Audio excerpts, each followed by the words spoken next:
अस्सलाम वालेकुम, welcome to my YouTube channel. कैसे हैं आप सब लोग? उम्मीद है कि आप सब लोग बिल्कुल खैरियत से होंगे।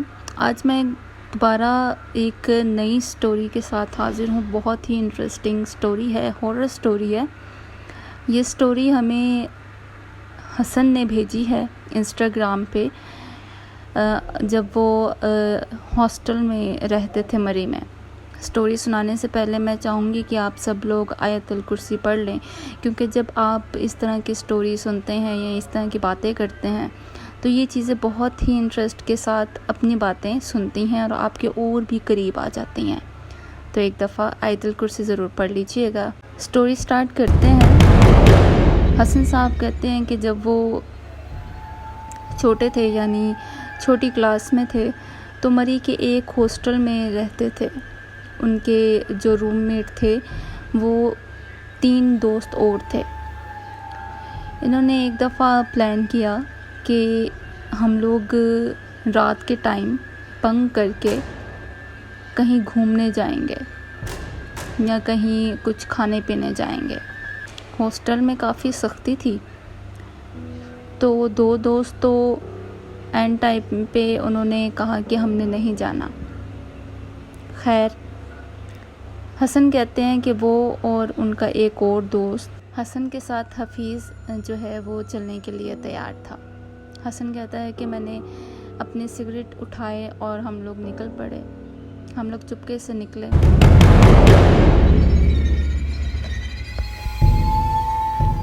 और काफ़ी देर तक चलने के बाद हमने हॉस्टल की जो दीवारें थी उनको फलांगा, क्योंकि हॉस्टल बहुत ज़्यादा बड़ा था और वहाँ से निकलने के लिए आपको 6 से 5 फुट का जो रास्ता है वो आपको तय करना पड़ता है। तो काफ़ी देर चलने के बाद हॉस्टल की दीवारें पार की और कच्चे रास्ते से निकल पड़े।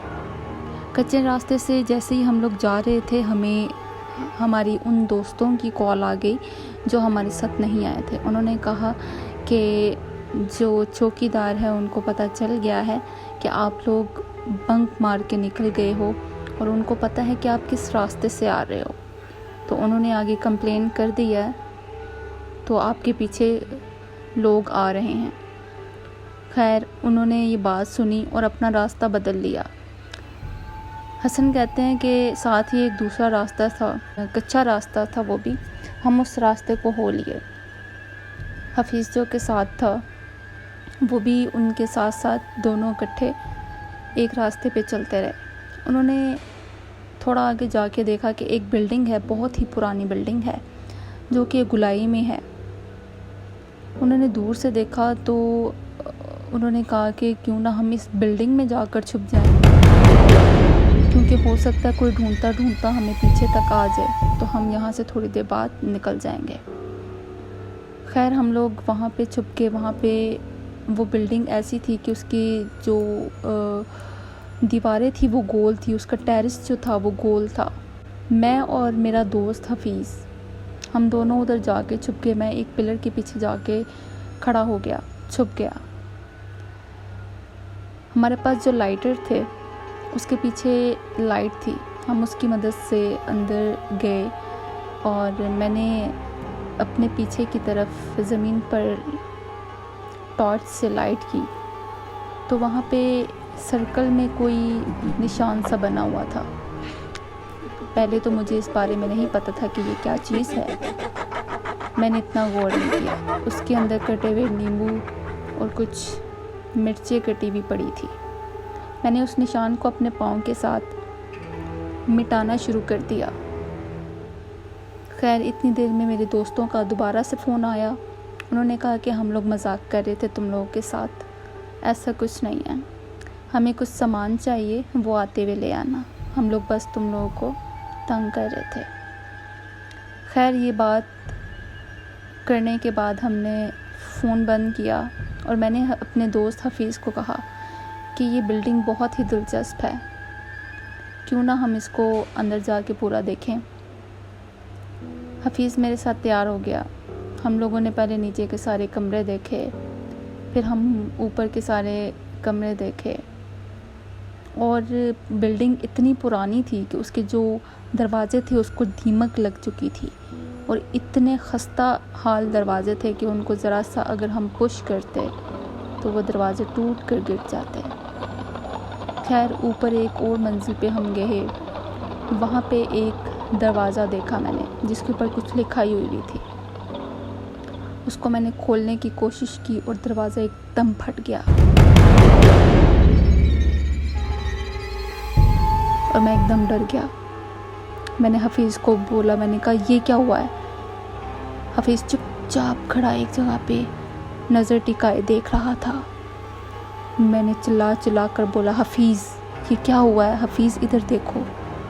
हफीज़ ने मेरा हाथ पकड़ा और मुझे कहा चल निकले यहाँ से। हम लोग भागे। हमें महसूस हुआ कि हमारे पीछे कोई आ रहा है। हमने अपने पीछे आते हुए वो साए देखे। फिर वो इतना घना जंगल था, दोनों तरफ जंगल था और दरमियान में एक कच्चा सा रास्ता। हम उस रास्ते से भागते हुए गए और हमें अपने ऊपर एक आग का गोला जैसे हो इस तरह से महसूस हो रहा था। हमें तपिश महसूस हो रही थी। हमें बाकायदा महसूस हो रहा था कि हमारे ऊपर से कोई एक दरख्त से दूसरे दरख्त पे छलांगे लगाता हुआ हमारे पीछा कर रहा है। हम लोग वहाँ से बहुत तेज़ी से भागे। बस हम वहाँ से किसी तरह निकलना चाहते थे। रास्ता था कि ख़त्म होने का नाम ही नहीं ले रहा था। इतने में मैं एक पत्थर से टकराता हूँ और गिर जाता हूँ। हफीज़ मुझे फ़ौरन से खींचता है, उठो भागो यहाँ से। हिम्मत करके मैं दोबारा उठता हूँ और भागना शुरू कर देता हूँ। सामने कुछ देर भागने के बाद सामने एक सड़क नज़र आती है और सड़क के पार एक आर्मी वालों की चौकी नज़र आती है हमें। मैं सोचता हूँ कि यही हमारे लिए बेहतरीन जगह है, हमें यहाँ पे चले जाना चाहिए। अभी मैं रोड से बाहर निकला ही था कि हफीज़ का एक पाँव रोड पर था और उसने ऊपर देखा और वो एकदम उसने चीख मारी और वो बेहोश हो गया। मैंने उसे फटाफट अपने कंधों पर उठाया और उस चौकी पर ले गया और घुटनों के बल बैठ गया और ज़ोर से रोने लगा। उन्होंने पूछा कि तुम लोग यहाँ पे क्या कर रहे हो। मैंने उनको तमाम वाक़या बताया। उन्होंने हमें कहा कि हम तो ड्यूटी के दौरान भी यहाँ पे नहीं जाते, तुम लोगों को नहीं पता, वो जगह हॉन्टेड है, वहाँ पे असरात हैं, वो जगह ठीक नहीं है। हसन कहता है कि इस वाक़ये के बाद मेरा जो दोस्त था वो काफ़ी बीमार हो गया, हॉस्पिटल में एडमिट था। इस वाक़ये के बाद मैंने उस निशान के बारे में बहुत ज़्यादा सर्च की तो मुझे पता चला कि वो किसी शैतानी ताकतों का कोई निशान था जिसे इल्यूमिनाटी भी कहते हैं। मैंने बहुत ज़्यादा सर्च की और इस वाक़ये के बाद मेरे साथ बहुत इस तरह की चीज़ें हुई जो कि बहुत डरावनी है। हसन कहते हैं जैसे ही हफीज़ को 2 से 3 दिन बाद वो ठीक हुआ, वापस अपनी स्टडीज़ में आ गया, तो मैंने उससे पूछा कि यार तूने चीख क्यों मारी और तू बेहोश क्यों हो गया था। हफीज़ ने मुझे बताया कि मैंने जब ऊपर देखा तो मुझे वो चीज़ नज़र आई। उसकी आँखों में कुछ था ही नहीं, उसकी आँखों में शोले थे और वो हमें देख रहे थे। उसके बाल इतने लंबे थे कि वो दरख्त से लेकर नीचे ज़मीन तक लटक रहे थे। उसके हाथ इतने लंबे थे कि उसकी उंगलियां दरख्त से लेकर नीचे ज़मीन तक टकरा रही थी। उसके दांत ऐसे थे कि उसकी ज़ुबान बाहर थी और दांत पीछे, और दांत एक दूसरे के बीच में से निकल रहे थे। उसके होंठ लटक रहे थे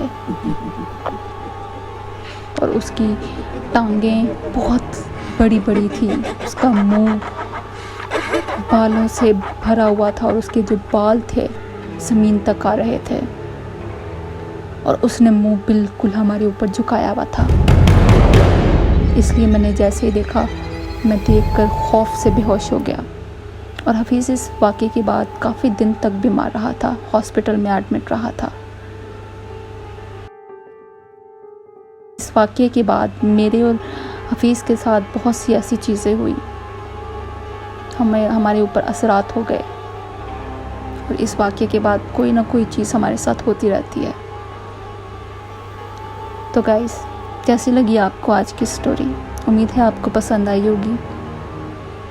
स्टोरी सुनाने का मकसद एक ये भी है कि आप इन जगहों से परहेज़ करें। कुछ लोग बचपना करते हैं, कहते हैं कुछ नहीं है, कुछ को यकीन नहीं होता, लेकिन जब मुश्किल में पड़ जाते हैं तो उनके साथ बहुत कुछ बुरा हो सकता है। सो एहतियात कीजिए और अपना और अपने प्यारों का ख्याल रखिए। अगली वीडियो में फिर आपसे मुलाकात होगी किसी अच्छी और इंटरेस्टिंग सी स्टोरी के साथ। तब तक के लिए अल्लाह हाफ़िज़।